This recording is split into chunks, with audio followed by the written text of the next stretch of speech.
بسم اللہ الرحمن الرحیم الصلاۃ والسلام علیکہ یا رسول اللہ وعلی آلکہ وصحابکہ یا حبیب اللہ لبیک یا رسول اللہ صلی اللہ علیہ وسلم تاجدار ختم نبوت زندہ باد۔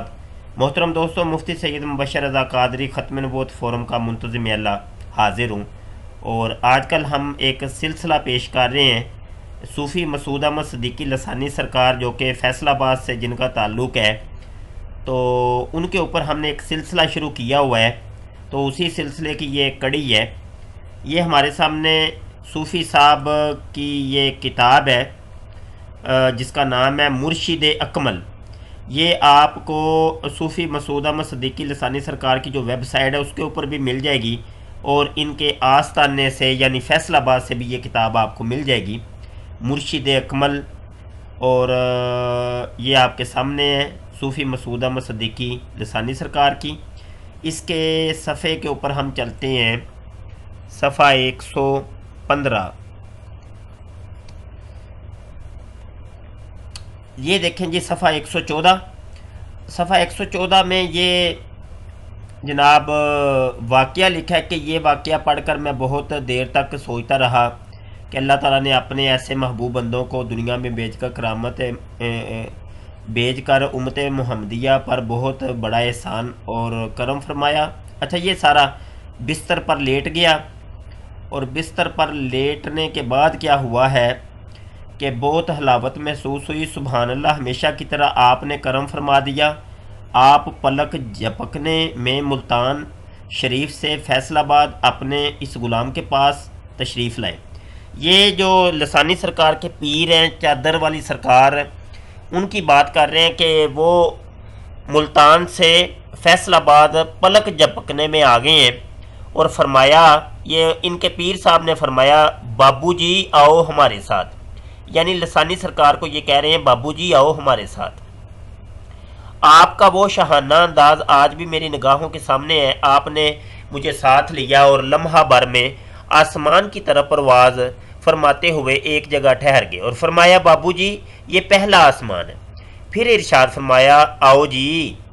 پھر اس سے اوپر تشریف لے گئے، پلک جھپکنے میں ہی ایک مکان پر ٹھہرے اور فرمایا، بابو جی یہ دوسرا آسمان ہے۔ پھر فرمایا، اوپر آؤ جی۔ پھر اسی طرح فرماتے رہے اور اوپر لے جاتے رہے، دوسرے کے بعد تیسرے، چوتھا، پانچواں، اور پھر چھٹا آسمان آ گیا۔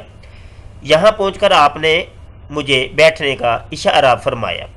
میں نے دیکھا کہ میں نے پاؤں تک ایک جبہ نما لباس پہنا ہوا ہے۔ میرا وہ لباس جو میں نے حقیقت میں پہنا ہوا تھا میرے جسم پر نہیں تھا۔ میرے عرض کرنے پر فرمایا، وہ دنیاوی اور ظاہری لباس تھا، اور یہ باطنی اور روحانی لباس ہے۔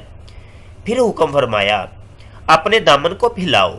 میں نے حکم کی تعمیل کی اور اپنے دامن کو پھیلا لیا، تو آسمان سے ستارے میری جولی میں آ گئے۔ میں نے اٹھا کر انہیں اپنے سینے سے لگا لیا، تو فرمایا، یہ چھٹے آسمان کے اولیاء ہم نے تمہاری جولی میں ڈال دیے۔ استغفر اللہ، استغفر اللہ۔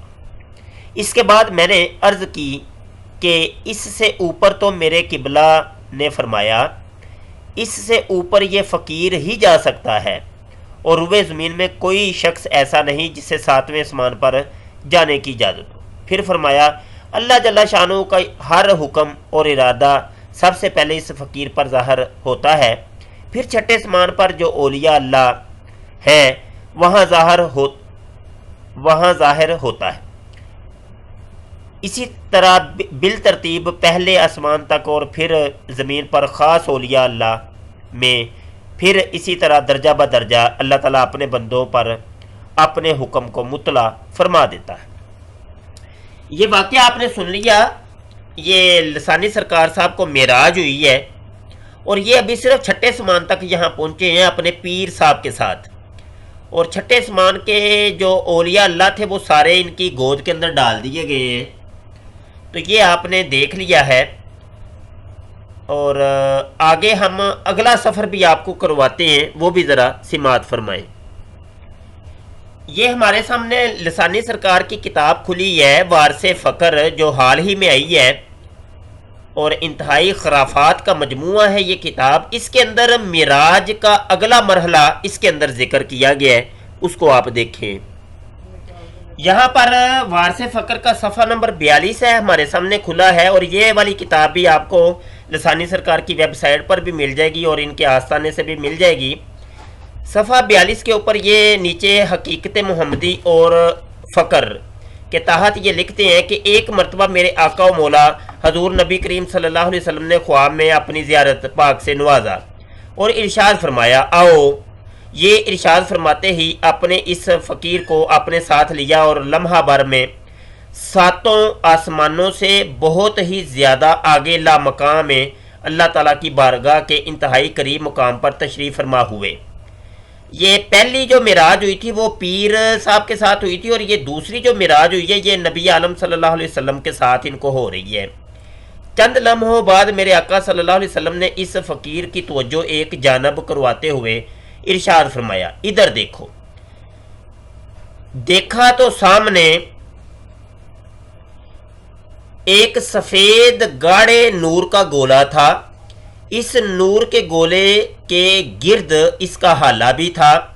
حضور صلی اللہ علیہ وسلم نے اس نور کے گولے کی طرف اشارہ کرتے ہوئے ارشاد فرمایا یہ اللہ رب العالمین ہے. استغفر اللہ استغفر اللہ استغفر اللہ. یہ آپ نے یہ معراج آپ نے دیکھی ہے لسانی سرکار کی، اور اس کو آپ نے دیکھ لیا سن لیا. اس میں کئی قسم کے کفریات ہیں. پہلی بات تو یہ ہے کہ اللہ عز و جل کا جسم نہیں ہے، اللہ جسم سے پاک ہے، اللہ غیر مجسم ہے. لیسا کمثلہ شیء، وہ فرماتا ہے کہ اس کی مثل کوئی شے نہیں ہے. اور یہ جو کہہ رہے ہیں کہ ایک نور کا گولا میں نے دیکھا اور اس کا پھر حالہ بھی تھا، تو نبی عالم صلی اللہ علیہ وسلم نے معاذ اللہ کہا کہ یہ اللہ ہے. تو یہ ایک بہت بڑا کفر ہے، اور یہ کفر انہوں نے اللہ کے نبی صلی اللہ علیہ وسلم کی طرف منسوب کیا ہے، اور یہ میرے آقا صلی اللہ علیہ وسلم کی بہت سخت توہین ہے، بہت سخت توہین ہے. نقل کفر ناباشد. یہاں مسلمانوں کی 2 قسم کی رائے پائی جاتی ہیں نبی عالم صلی اللہ علیہ وسلم کی معراج کے بارے میں. ایک مسلمانوں کا گروہ وہ ہے کہ جو کہتا ہے کہ نبی عالم صلی اللہ علیہ وسلم کو جو معراج ہوئی تھی وہ معراج جسمانی ہے، روحانی نہیں تھی، جسمانی تھی، یعنی دنیاوی جسم کے ساتھ میرے آقا صلی اللہ علیہ وسلم لامقام میں گئے تھے، اللہ کی زیارت کی تھی. ایک مسلمانوں کا گروہ وہ ہے کہ جو یہ کہتا ہے کہ نبی عالم صلی اللہ علیہ وسلم کو جو معراج ہوئی تھی وہ روحانی تھی، وہ خواب کے اندر تھا.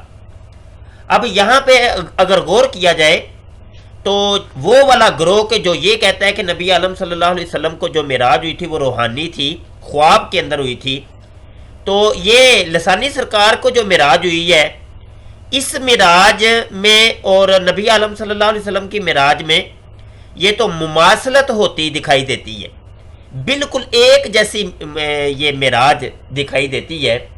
کہ مسلمانوں کا جو دوسرا گروہ تھا جو یہ کہتا تھا کہ روحانی معراج ہے، تو اسی طریقے کی یہ معراج یہ لسانی سرکار میں پائی گئی، اور یہ بھی بہت بڑی توہین ہے اور بہت بڑی یہ ایک بات ہے.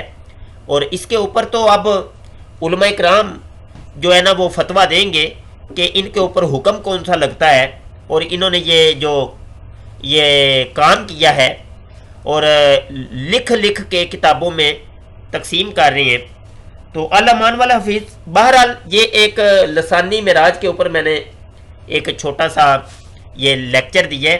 اللہ تعالی ہمیں خرافات سے بچائے، اللہ ہمیں عقل دے اور ہمیں قرآن و سنت کا پابند بنائے، اور قرآن سنت کی حفاظت کرنے کی اللہ توفیق مرحمت فرمائے.